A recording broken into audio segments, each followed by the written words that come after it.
Fueron secuestrados por los chapitos pensando que eran gente de la Malliza. La empresa canadiense, la propietaria de la mina, dijo que ya había suspendido anteriormente actividades por las extorsiones que sufrían de los grupos criminales, al mismo tiempo que los trabajadores dicen que hace un año que están siendo extorsionados y que las víctimas fueron levantadas del lugar donde vivían, no en el centro de trabajo. Los cateos continúan y las evidencias salen a la luz. Hasta el momento han sido identificados 5 de los 10 mineros privados de la libertad en la comunidad de Copala, municipio de Concordia, Sinaloa, ocurrido el pasado 23 de enero. Fueron localizados en una fosa clandestina en la comunidad del Verde, donde los colectivos de búsqueda también encontraron otros 5 cuerpos que aún permanecen bajo análisis en espera de ser reconocidos. Los últimos operativos en Mazatlán y en la Concordia dieron como resultado el hallazgo de las pertenencias de los mineros. En la conferencia matutina, el secretario de Seguridad y Protección Ciudadana, Omar García Harfuch, aseguró que el secuestro de los 10 mineros ocurrió por una confusión. El grupo criminal, afín a los chapitos y que se los llevó, los confundió con un grupo rival de la Malliza. Así lo revelaron los 4 detenidos. Lo que mencionan es que fueron confundidos las primeras declaraciones de los detenidos con integrantes de un grupo antagónico. Esas son las primeras declaraciones. Vamos a tener más información y por supuesto vamos a tener más detenidos. También precisó que no había denuncias de que los trabajadores hubieran sido extorsionados. Sin embargo, excompañeros de los mineros desaparecidos ponen en duda que todas las víctimas hayan sido confundidas. En esta situación no creo, porque los levantaron desde su cama, yo creo, en Clementina. Clementina era un residencial que se rentaba para el campamento, entonces ellos sabían perfectamente a dónde iban, con quién iban y se los llevaron de ahí, de su casa. El caso de Pablo sí lo confundieron, estamos casi seguros, porque lo que sabemos es que se lo llevaron de la carretera. La Asociación de Ingenieros de Minas, Metalúrgicas y Geólogos de México condenó el asesinato de sus compañeros. Advirtió que los entornos de inseguridad vulneran la integridad, vida y derechos de los ciudadanos. Al caso de los 10 mineros secuestrados en la Concordia se suma el de los 4 hombres desaparecidos en Mazatlán. Ellos desaparecieron la noche del 3 de febrero. Son originarios del Estado de México, quienes acudieron a vacacionar al puerto. En un principio, desaparecieron 6 integrantes de la familia. Para el 4 de febrero, en el poblado El Aval, localizaron a Montserrat N. de 29 años y una menor de 9 años. A las víctimas las ubicaron a unos 20 kilómetros de donde las interceptaron cuando estaban en las cuatrimotos. Rentaron unas cuatrimotos en la llamada Zona Dorada. Después de varias horas, ya no regresaron los equipos. Por ello, la empresa rastreó las unidades y las encontró abandonadas en la zona de Cerritos, por lo que dio aviso a la policía. En Ciudad de México, familiares de las víctimas solicitaron apoyo. A mis hijos son Omar Alexis Ramírez Sabino, Javier Ramírez Sabino, Gregorio Ramírez Sabino y Oscar García Hernández. Y estoy aquí con mi corazón roto. Quiero que me ayuden a encontrar a mis hijos, que intensifiquen la búsqueda para poder encontrarlos, porque son unos niños buenos, unos jóvenes trabajadores. El secretario de Seguridad y Protección Ciudadana, Omar García Harfuch, dijo que hay operativos para dar con su paradero. Lo que tenemos conocimiento es que habían rentado unos racers, unos vehículos, son interceptados por un grupo criminal. Estamos trabajando con el gobierno del estado para dar con su paradero y tener detenidos. Mientras que el gobernador Rubén Rocha Moya ignora de los avances de estos casos. Nosotros no tenemos información, están en la búsqueda, incluido lo que es el equipo que ahora anda a esa zona, la misma zona. Este mismo 10 de febrero otro caso encendió las alertas. Nuevamente un grupo criminal privó de la libertad a 6 personas cuando iban en un vehículo por la carretera Los Mochis a Ome, en Sinaloa. Una mujer de nombre Yuri fue liberada y abandonada con lesiones. La Comisión Estatal de Búsqueda de Personas emitió las fichas de localización de 5 varones. Llegaron recientemente a Los Mochis procedentes de Mazatlán. Bueno, Sinaloa es un desastre, un caso tras otro, y sí, y hay muchos más. Hoy apareció un sobrino del Mayo Zambada torturado y asesinado, y hay asesinatos todos los días, y esta ola de desapariciones que es terribles, porque además, como vemos en el caso de los mineros, además es gente que no tiene ninguna relación con el crimen organizado y que se niega que hayan sido objeto de extorsiones cuando están diciendo las propias víctimas que sí han sido extorsionadas. Lo cierto es que las desapariciones siguen creciendo geométricamente en Sinaloa, pero también en el resto del país. Han crecido en un año un 213%, lo que contrasta con la reducción anunciada del número de homicidios. Los especialistas dicen que efectivamente han bajado en forma muy importante los asesinatos, pero suben los índices de desapariciones. Al final, los números se igualan. Las desapariciones en México y la falta de políticas para hacer frente a esta crisis sigue afectando la vida de miles de familias en el país. Tan solo entre 2015 y 2025, la cifra de personas desaparecidas y no localizadas registró un incremento de 213%. Sinaloa, Sonora y Baja California Sur son los estados con las tasas más altas de desaparecidos durante 2025. En este contexto que, al cierre de 2025, se tenía registro de 113.552 personas desaparecidas. Esta crisis se evidencia como parte del patrón de violencia criminal que sufre el país, en donde la desaparición funciona como un mecanismo para ocultar asesinatos. A esta situación se suman las limitaciones forenses y de búsqueda que refuerzan esta relación, ya que muchos casos permanecen clasificados como desaparición, aun cuando el desenlace fue mortal. Problema que está ligado a la desaparición de los expedientes. Ahí me dijeron que habían remitido mi carpeta de investigación a la ciudad de Guerrero, de Acapulco, porque yo me hice la mención de que ella allá radicó un tiempo. Sí, ella desapareció aquí. Entonces yo fui a la ciudad de Acapulco, a investigarlo de su carpeta. Dijeron que no la encontraban debido a lo del huracán de hace 2 años.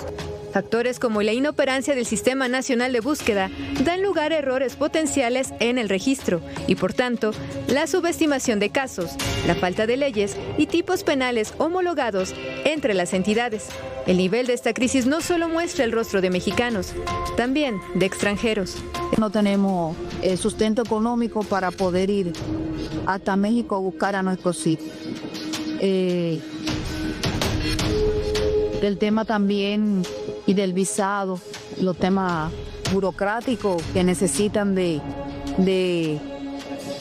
atenciones de un país y otro para poder, de autorizaciones para poder movernos hasta allá a buscar. Especialistas denuncian las consecuencias de la problemática en los ciudadanos, las cuales golpean a todos en distintos ámbitos. No solo se pierde en dinero, también se pierde en libertades. Dejamos de ir a lugares, dejamos de viajar por el país, dejamos de salir a ciertas horas, dejamos de transitar muchos lugares de nuestras ciudades y de nuestro país porque no hay seguridad.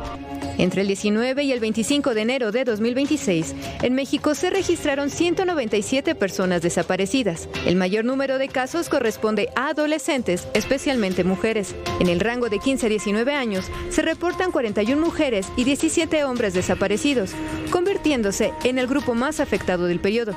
A pesar de la creación de numerosas instituciones pensadas para atender la problemática, las acciones que realizan consiguen pocos o nulos resultados, debido a que las estrategias no articulan ni proponen objetivos concretos de acompañamiento y búsqueda de las víctimas. Y luego de las denuncias por el fraude de 27,000 millones de pesos orquestado por el comunicador del expresidente López Obrador, me refiero a Jesús Ramírez Cuevas, presentada en el libro Ni Venganza ni Perdón de Julio Scherer Ibarra y de Jorge Fernández Menéndez, que saldrá a la venta hoy a medianoche, pues hoy la presidenta Claudia Sheinbaum dijo que Ramírez no tenía por qué renunciar. Dijo que era un hombre de principios. Bueno, será interesante conocerlos. La realidad es que el presidente López Obrador, desde octubre del 2021, dijo que el responsable de ese tema era el propio Jesús Ramírez. Y hace apenas unos meses, la propia administración Sheinbaum reconoció que esa operación de doble liquidación era una suerte de fraude. Aunque fuera solo por eso, tendría que irse y comparecer ante las autoridades. Estamos ayudando a los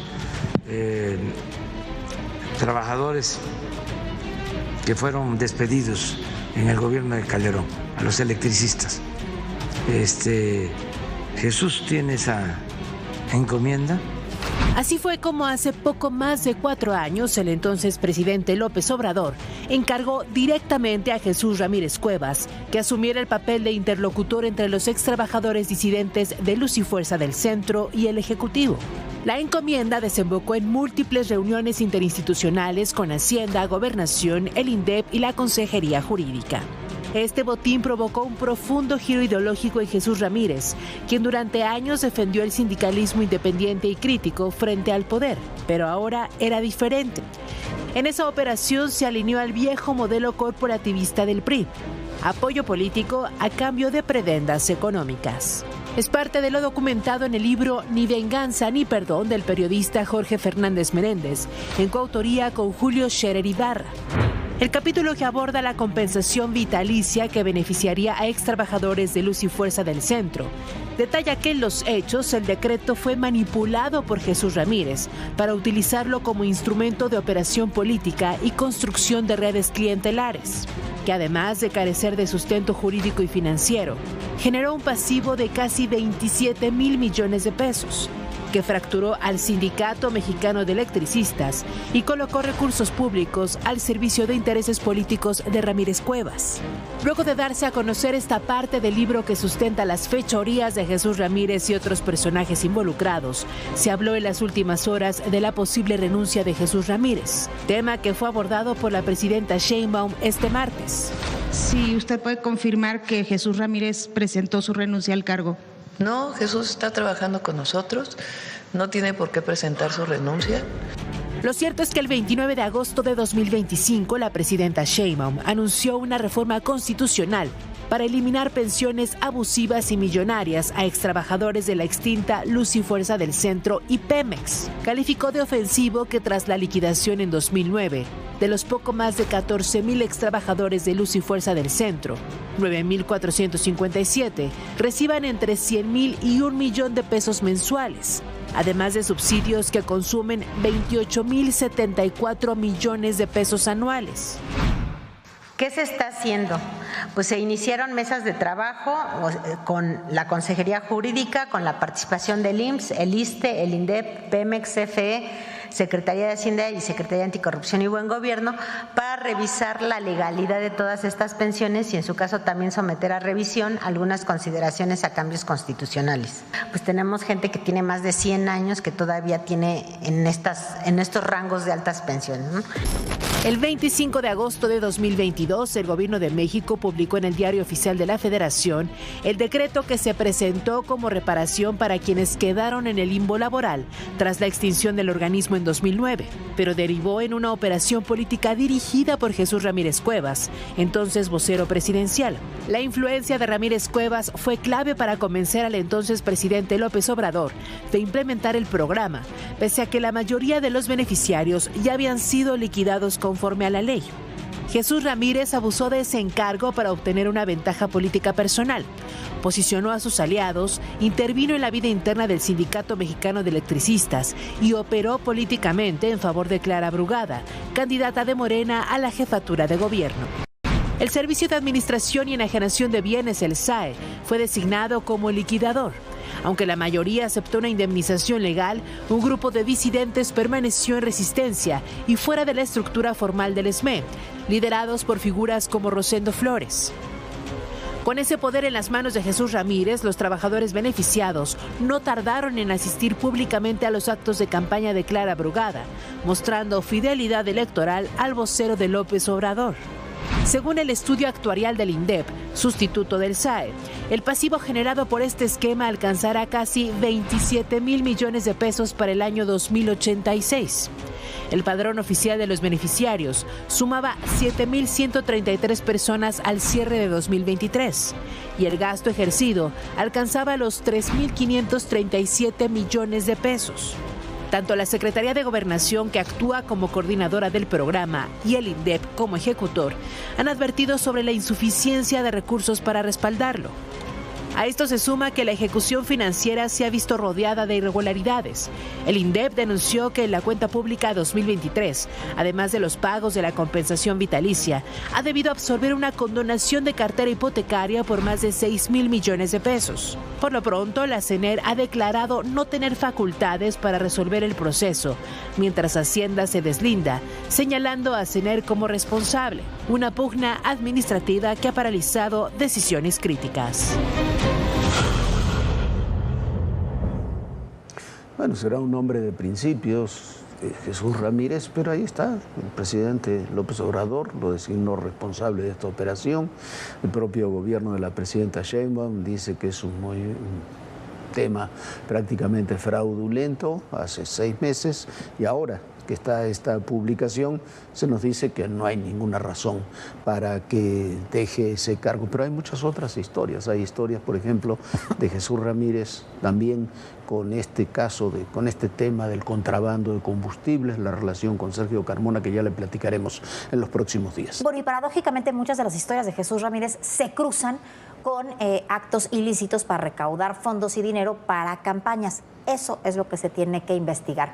Y mientras tanto, México sigue perdiendo posiciones en los índices de corrupción global, dados a conocer por Transparencia Internacional, que nos coloca como uno de los países con mayor corrupción institucional en todo el mundo. El organismo internacional con sede en Berlín sostiene, además, que es la corrupción en el ámbito público lo que ha permitido la penetración del crimen organizado en los gobiernos del país.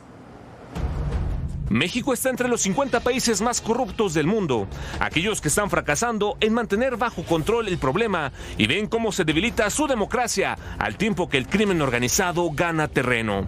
El informe 2025 de Transparencia Internacional presentó su diagnóstico. Los niveles de corrupción alcanzados han permitido que la violencia se incremente a la par de la criminalidad, con graves impactos en los derechos humanos y la seguridad. Así lo indica el índice de percepción de la corrupción que elaboran el sector público, expertos y empresarios, en el que México alcanza una calificación de 27 de 100 puntos posibles. En los hechos, México está reprobado.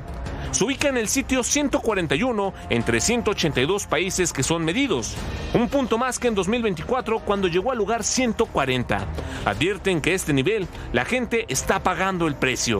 Los ejemplos son varios. La corrupción lleva a tener hospitales con menos recursos, o después de un desastre natural, no hay suficientes recursos para reconstruir la infraestructura dañada o ayudar a la población en sus necesidades mínimas.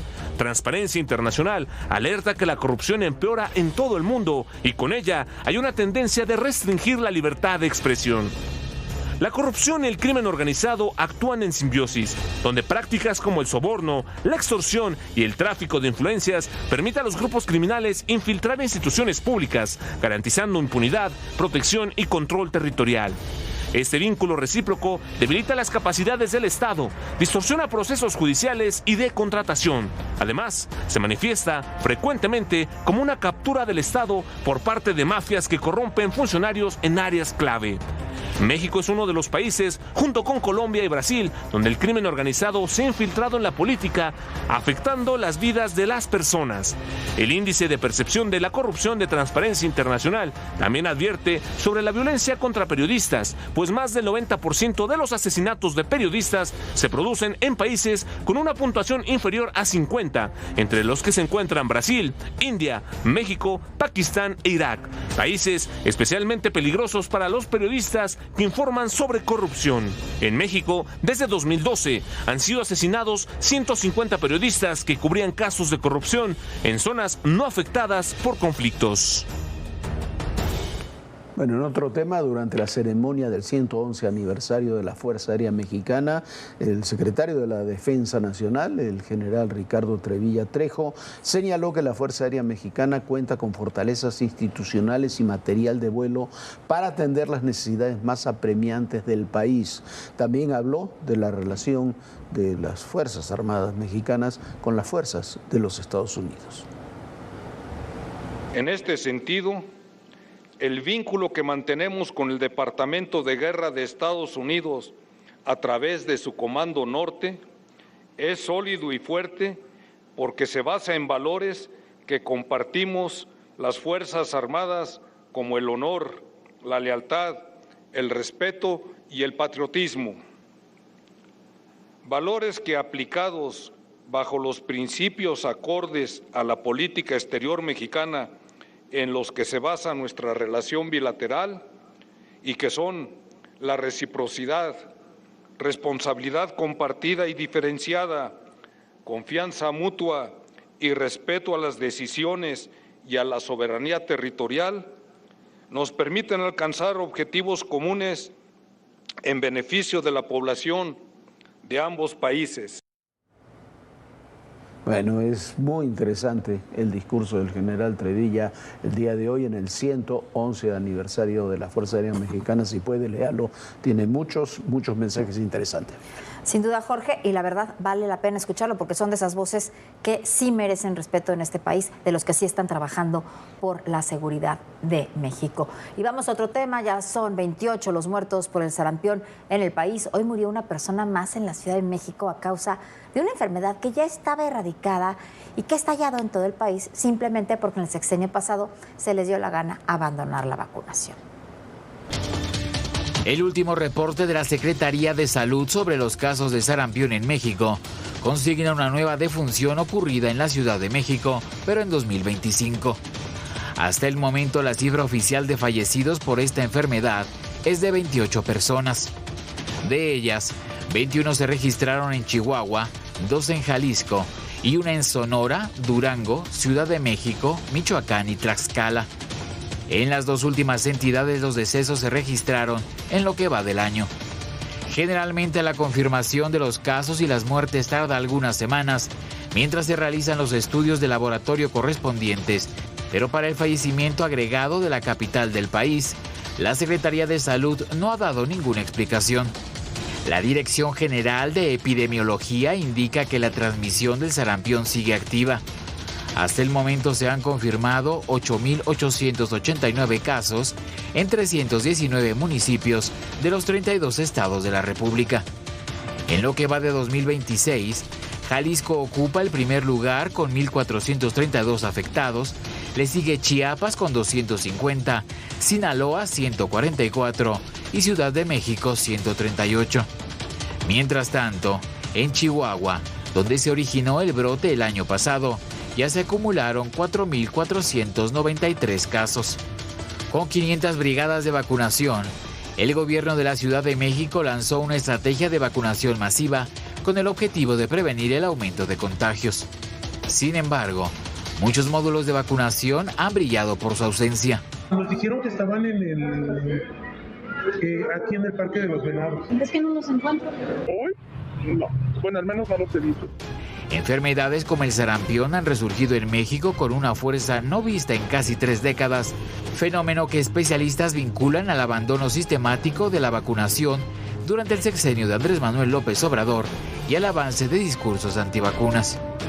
Un informe de la Organización Mundial de la Salud y la UNICEF indica que en 2024 341,000 niños en México no recibieron ninguna vacuna. Durante el sexenio anterior, la cancelación de las semanas nacionales de vacunación y la fragmentación de los esquemas debilitaron la protección colectiva. A ello se suma el fortalecimiento del movimiento antivacunas tras la pandemia de COVID-19. Víctor Núñez, Azteca Noticias.